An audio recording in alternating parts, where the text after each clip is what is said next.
Let's make this adorable basket. All right, what you're gonna need for this project is 2 fat quarters, or you can cut your material 18 by 21, and some kind of interfacing batting. I used quilt batting on both sides for this project, and that's it. Basically, I'm folding, so the fat quarter goes long ways. I'm folding that in half, and this will become my basket. Super easy project. You guys saw me do the little ones. It's basically the same thing. We're gonna sew down the sides, cut out the boxed corner, and then do the insert. So really, really easy. I am gonna use some batting just to make it a little more firm for rolling over. It's gonna be bigger, so it's gonna need something to really hold it up. So I'm using batting on both sides. I also reinforced it with a little bit of cotton woven interfacing. You don't have to do that, but I wanted it to have a really white background, and so a little more firmness to the basket, because the bigger it gets, the floppier it will become.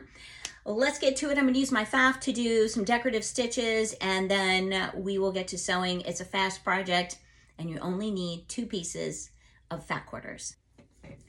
Okay, I have this final piece. This is the inside, or the outside. It's going to be completely reversible, which is awesome. I got the little lines quilted on that. So we're going to be taking it, like taking the short side and folding it up on itself. And we are ready to rumble. Okay, so now what I'm going to do, I'm going to do this at 1/2 inch. We're going to back stitch at the beginning and at the end. We're going to box our corners. Okay, we got that lined up. We are doing a 3. The thing I like about how this goes together, the lining inside, is all the seams are hidden. They're just tucked inside. I like making bags like that. We're going to sew down the sides and do a 3-inch box corner. And then we're just going to kind of fold these in on each other, bring our little sides up, and get our center on there. And we want to make sure that we're laying those the same direction. Well, when we go to do the top, that's what we're going to look for. So now we're going to go ahead and sew this, and I'm going to do it at just a little over 1/4 inch.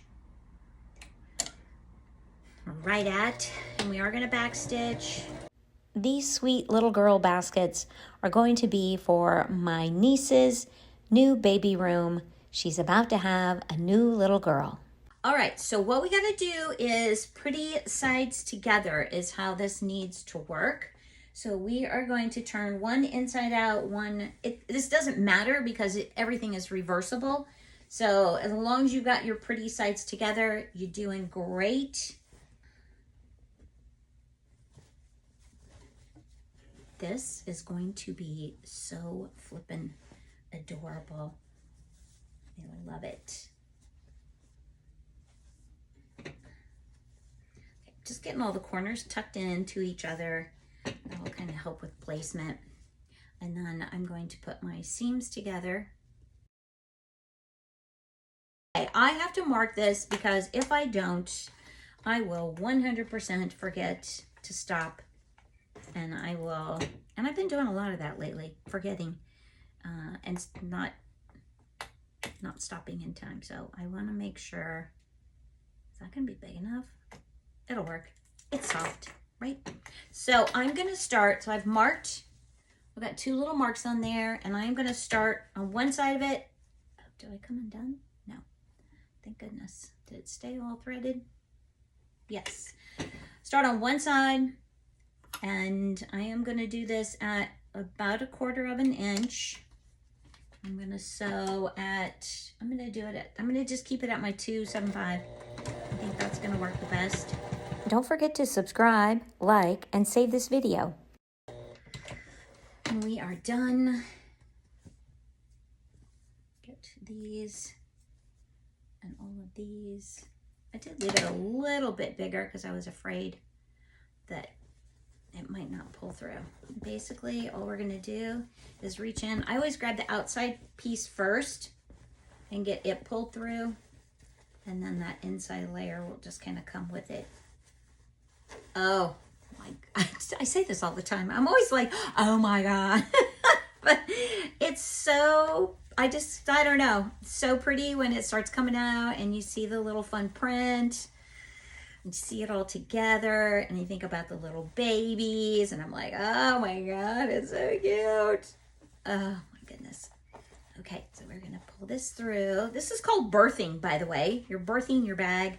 You're birthing your project because you're taking something very large through a very small hole. There you go.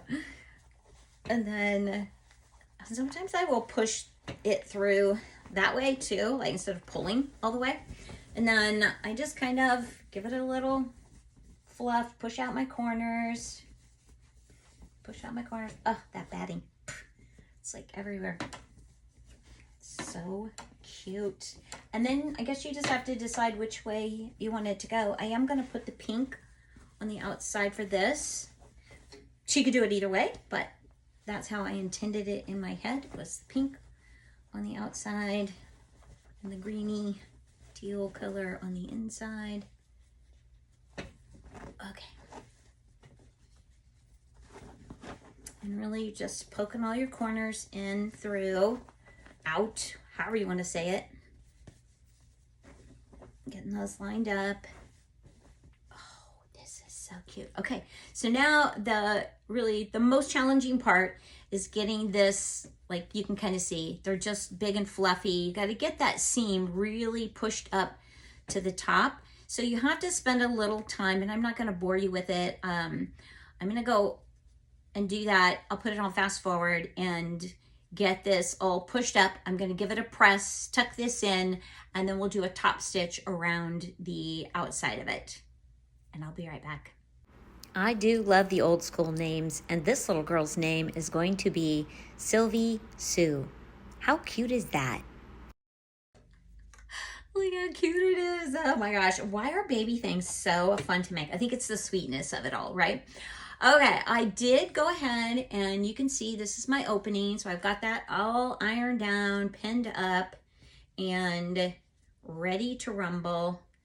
And I think I will start there, probably on this seam. I typically will start on a seam because if you start in the middle, you might see it. And I always backstitch.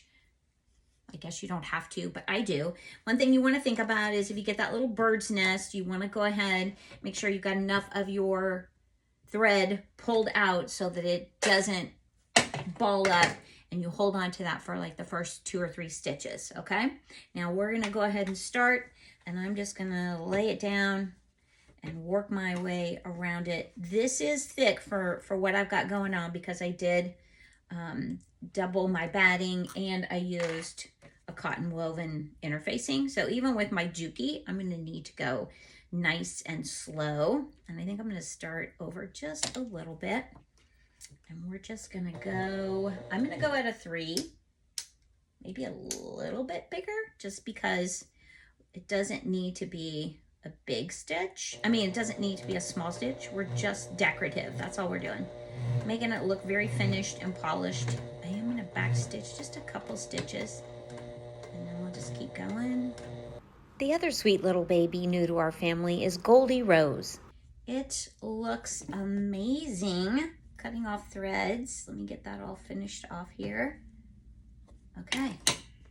Look how cute this is. And then you're just going to roll this over slightly so you get that little bit of that pop of color all the way around. That will help it to stand up a little bit too. You know, just gives it that reinforcement at the top. Oh my God. Is this not the cutest thing you have ever seen? Oh my goodness. Just think of that little baby girl in her little baby girl room. So cute. And that's it. This is what it looks like. And it is so flippin' adorable. I absolutely love it, love, love this. I hope you guys have fun making it. I'm Cassie with 62 Handcrafted. Have an awesome day, and I'll see you soon.